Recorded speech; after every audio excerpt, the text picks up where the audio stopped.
गम के अंधकार में मन को ना उदास कर, सुबह जरूर आएगी उसका इंतजार कर। नमस्कार साथियों, मैं डॉक्टर हिना आसिफ आपके सामने ईश्वरी वाणी वेद वाणी लेकर उपस्थित हुई हूँ।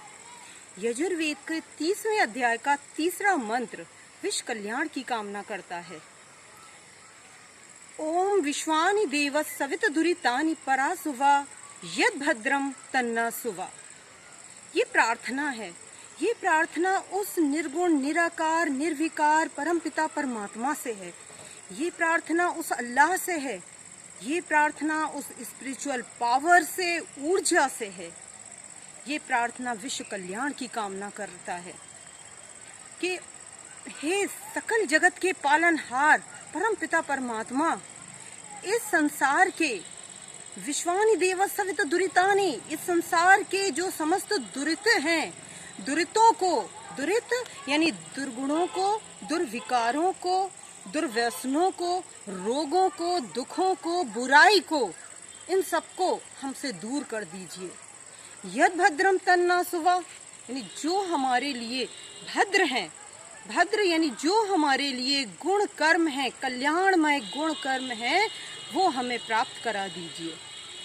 तो ये मंगल कामना हमारे वेदों में की गई है। और जैसे कि आप जानते हैं कि आज हमारा पूरा देश संकट के दौर से गुजर रहा है।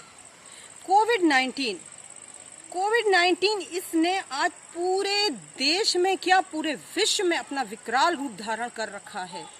इसके चलते आज हमारे देश की लचर आर्थिक व्यवस्था पूरी तरह चरमरा गई है। कारोबार, बिजनेस सब ठप पड़े हैं। युवा वर्ग बेरोजगार है। शिक्षा दीक्षा सब मानो यूं ही लाइफ तो मानो जैसे रुक सी गई हो।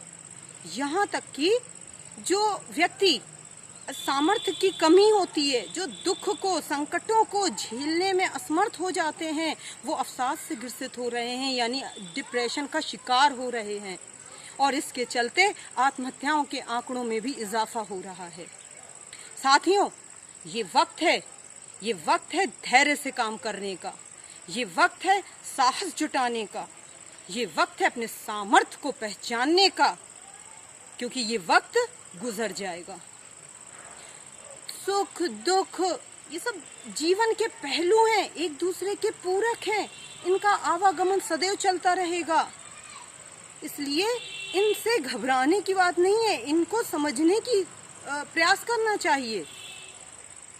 यहाँ तक कि जो दुख है, दुख सदैव चुनौती लेकर आता है। और याद रहे, ये चुनौतियां ही हैं जो आदमी रूपी तलवार में धार का काम करती है। इसलिए इन चुनौतियों को, इन परेशानियों को सबको स्वीकार करो। वो गीता में एक जगह पे बड़ा प्यारा सा वर्णन है। गीता में 7वें अध्याय के 8वें श्लोक में कहा गया है, योगी राज श्री कृष्ण अर्जुन के माध्यम से हम सबको एक दिव्य संदेश देते हैं कि रसो अहमप्सु कौन्तेय प्रभास्मि शशि सूर्ययो प्रणवः सर्व वेदेषु शब्दाख्य पौरुषम नृषु। वो ईश्वरी सत्ता बताना चाहते हैं कि वो कहाँ नहीं है, वो हमारे हृदय रूपी प्रकोष्ठ में विद्यमान है। बस आवश्यकता है उसे महसूस करने की। रसो अहमप्सु कौन्तेय, यानी मैं जल का स्वाद हूँ। योगीराज श्री कृष्ण कहते हैं कि मैं जल का स्वाद हूँ, सूर्य और चंद्रमा का प्रकाश हूँ, वेदों में ओमकार हूँ, आकाश में ध्वनि और मनुष्य में उसका सामर्थ्य हूँ। इसलिए अपने सामर्थ्य को पहचानिए, अपने सामर्थ्य को बनाए रखिए, खुद से प्यार कीजिए। आप ईश्वर के उपवन के गुलाब हैं।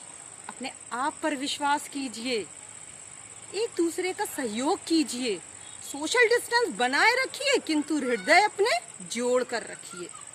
योगा कीजिए, ध्यान कीजिए, उस स्पिरिचुअल पावर का स्मरण कीजिए, क्योंकि जीवन बहुत प्यारा है।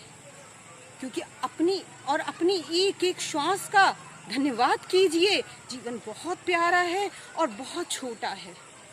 इसलिए स्वस्थ रहिए, मस्त रहिए, कल्याण करते रहिए, वेदों का अनुसरण कीजिए। आप स्वस्थ रहेंगे तो ये वसुंधरा, वो कहते हैं ना, स्वयं सजें वसुंधरा संवार दें। यदि आप स्वयं में सजग रहिए, आप जब स्वयं में सजग रहेंगे, वसुंधरा अपने आप संवर जाएगी।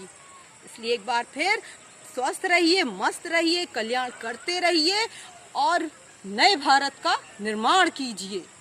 और नए भारत के निर्माण के लिए पुनः लौटें वेदों की ओर। धन्यवाद।